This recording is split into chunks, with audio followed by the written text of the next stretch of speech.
Сәлеметсіздер ме, құрметті оқушылар?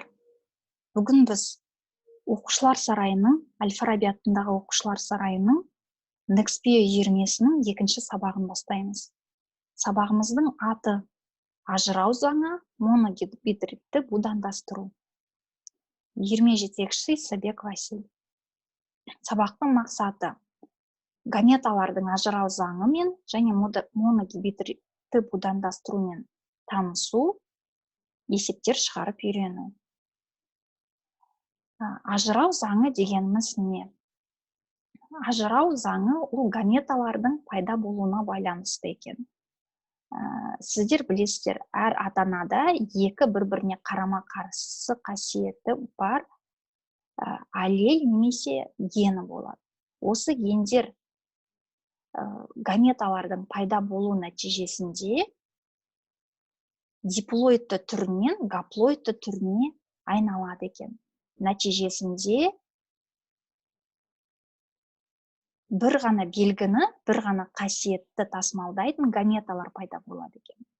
Сондықтан да ажырау заңы осы гаметалардың ата-анада бар екі қасиеттің немесе диплоидты белгінің ажырап гаметада бір ғана қасиетті тасымалдауына байланысты екен. Яғни ажырау заңы гаметалардың қалыптасу кезінде әр ата-анадан берілген екі қасиеттің ажырап, гаметада бір ғана қасиетті тасымалданып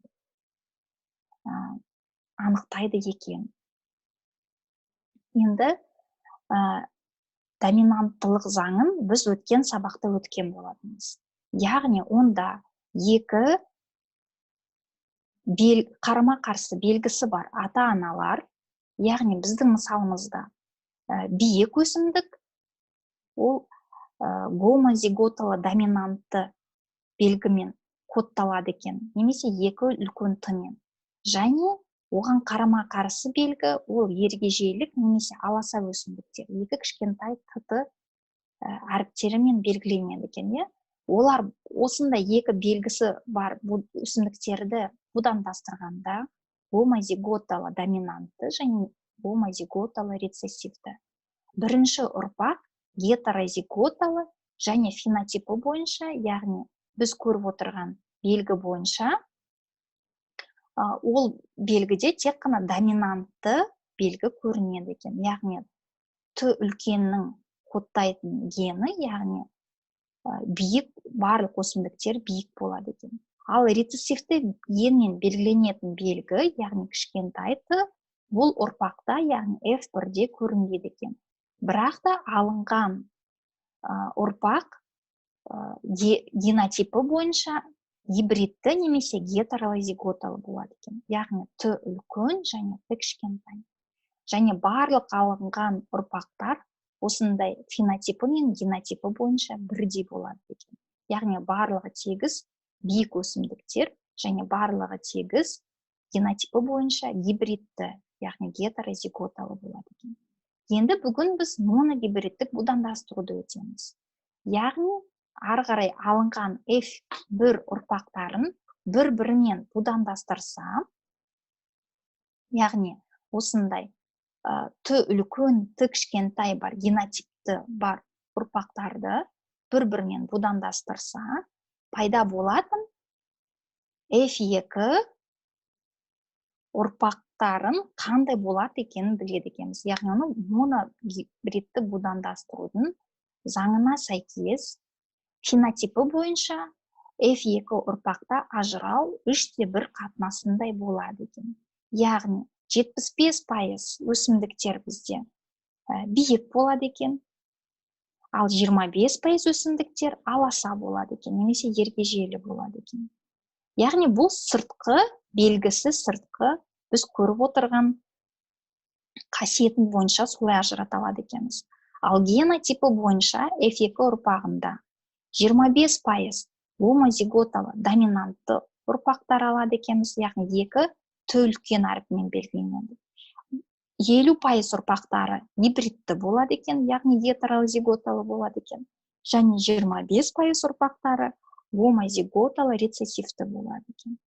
яғни генотипі бойынша да фенотипі бойынша F2 ұрпақта барлық белгілерді біз көре алады екенбіз. Яғни ең алғашқы ата-аналық өсімдіктердегі бүкіл белгілерді, яғни аласа және биік бойды да осы F2 ұрпағында біз көре алады екенбіз. Ал F1-де аласа бойлы өсімдіктер бізде кездескен жоқ.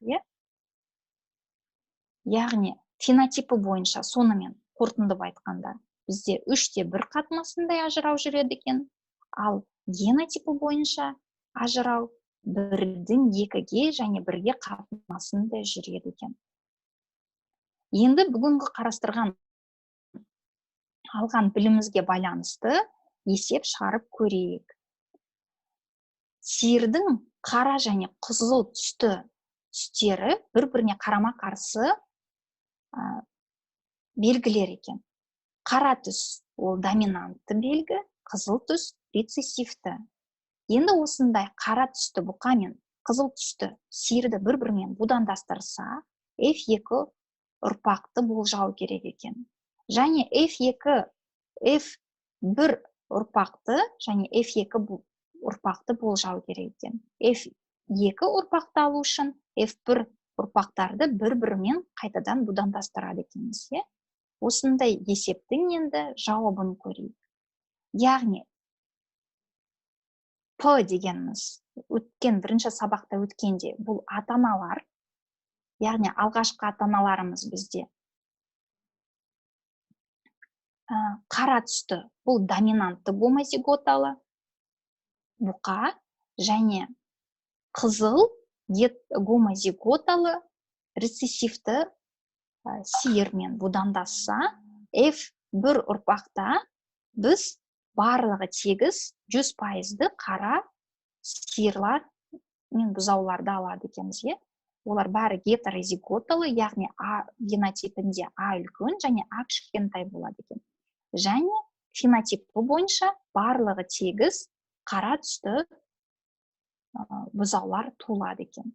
Енді бұл бұзаулар өскеннен кейін біз бір-бірімен қайтадан будандастырсақ, бізде F2 ұрпақта қайтадан барлық фенотипі бойынша ажырауды көреді екенбіз. Яғни 75% бізде қара болады екен, ал 25% қызыл болады екен. Соның ішінде енді біз генотипі бойынша талдайтын болсақ, 25% алынған ұрпақтың гомозиготалы қара доминантты генотипі бар екен, 50%-ында гибридті, яғни гетерозиготалы ұрпақтар алынады екен, және 25%-ында гомозиготалы рецессивті ұрпақтар алынады екен. Енді екінші есеп. Адамның ашты фенилтиомочевинаның дәмін сезіну бұл доминантты белгі екен. Ол 17-ші аутосомалық хромосомада орналасқан аллельдер бойынша тұқым қуалайды екен.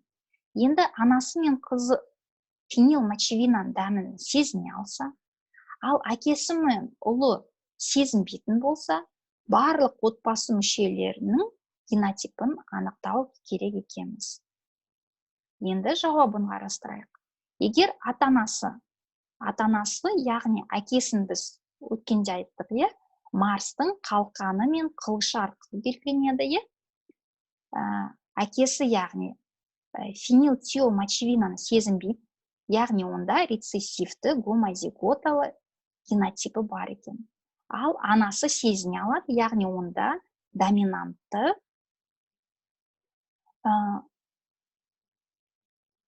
белгісі, яғни фенилтиомочевина сезіне алатын гені бар деген сөз. Бірақ та балаларында біз сау және сау емес белгілердің бар болуына байланысты анасының генотипі гетерозигота екенін болжай аламыз. Яғни тек қана анасы гетерозигота болған жағдайда ғана біз балаларында ажырауды көре алады екенбіз. Яғни сау және фенилтиомочевинаны сезіне алатын және фенилтиомочевинаны сезіне алмайтын ұрпақтар сол жағдайда ғана туылуы мүмкін екен. Яғни анасы гетерозиготалы немесе гибридті болса, анасының белгісі біз Венера айнасы арқылы белгіленетін өткенде айтқанбыз, сонда ғана F1 ұрпақ бізде екі түрлі болуы мүмкін екен.